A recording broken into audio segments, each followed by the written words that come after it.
What's going on, ladies and gentlemen? I have returned for Action Sunday, and of course, we are still on my way to celebrating my 200th episode. So yeah, so polls are still open.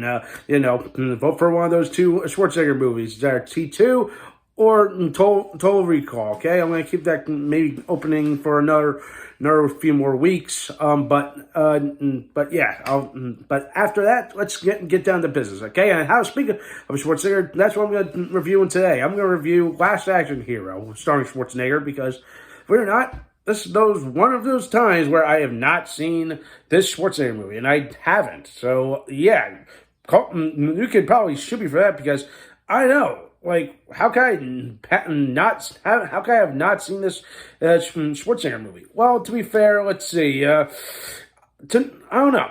I don't know. Maybe I just kind of blew it off. Like, oh, okay, it's a kids movie more for kids, but to me, it's more mature kids, because this movie is rated PG-13. It's one of those rare PG-13 movies. Obviously, of course, the whole story of this centers on the young Danny. He loves going to movies, and that's his escape because his father's dead.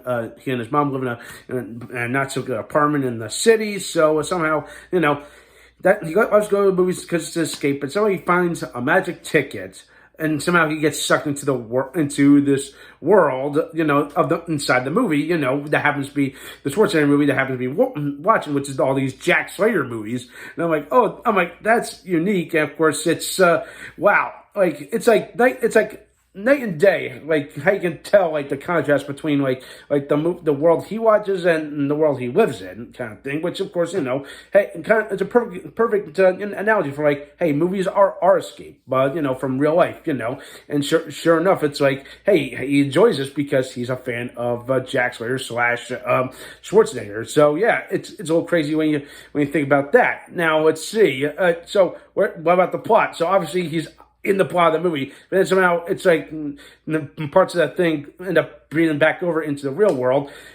Yeah, there's not much else I can say. I don't want to give too much away for anybody that has not seen Last Action Hero. So they got that. But my goodness, I forgot the star power that was in this movie. Besides the young Austin St. Brian, whatever his name is, who plays Danny, and Schwarzenegger, you got the late Anthony Quinn, you got Charles Dance. Yes, future, Tyrone Lannister on Game of Thrones. He's in this movie. He's the villain, the guy with the glass eye, which, believe it or not, I feel like was over the top, but perfect delivery for this guy. It was perfect for him, I think. But all the other times, I feel like, okay, yes, you can tell what the exaggeration of some of these interesting movie villains that eventually somehow gets over to the real world.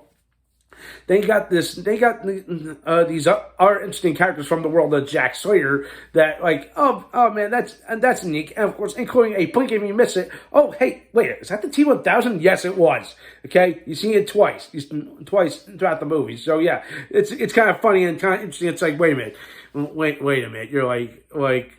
Is the T-1000 work for them, or is this T-1000 actually still working for Sarah Connor? I don't know. It's one of those, I see what you're doing there kind of things. But hey, I felt like it was clever. When it comes to action, like the action sequences in the movie within the movie are so over the top, it's comical.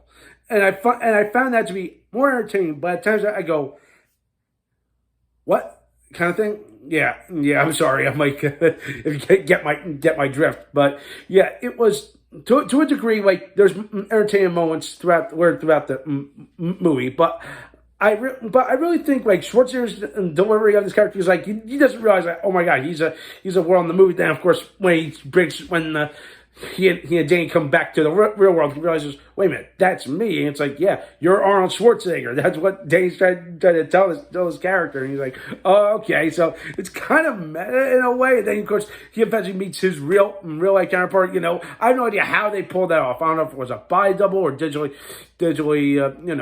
I don't know, interesting editing, but yeah, that they did at the time back in the 90s. So it's really unique. As for interesting, tidbits not that I can think of, besides the blinking missed cameo by the T-1000, yes, Robert Patrick does acknowledge it. yeah, not much else I can say. Like, I kind of like was cracking up when I first saw some of these interesting characters. Then, of course, especially the villain, Benedict. I believe that's the guy's name. Named the guy with the glass. I thought that was a little over the top, but yeah. There's not much else I can say. It's a fine movie just to pass the time. Yeah, other than that, like when it comes to is this Schwarzenegger's best? I don't think it is. To me, it's more like one of those pseudo coming of age movies mixed in with one of those movies within a movie kind of thing. It's an interesting take. It has its moments, but yeah, not my cup of tea. But if I do, but may repeat watching someday, and I'll be like yeah, yes, it's entertaining. It's not the best, yeah, but maybe it'll grow on me. I don't know, but overall, give this movie a watch. It's available on Netflix. Yeah, blur not. I saw a movie that's still on Netflix. Yeah. So yeah, that's pretty much it. I'm gonna give Last Action Hero. I'm gonna give it a solid 7. I was gonna rate it a little lower. I was trying to contemplate and rate it a little higher, but I feel like it's just above average. It's entertaining in its own right. Yes, like I said, there are some moments of brilliance. Again, like we rarely get to see those movies set within a movie kind of things. Hey, there should be more. All right, just saying. So that does for this week. Let me know what you think. Thumbs up this video, subscribe to my channel, and stay tuned for some more awesome and exciting videos.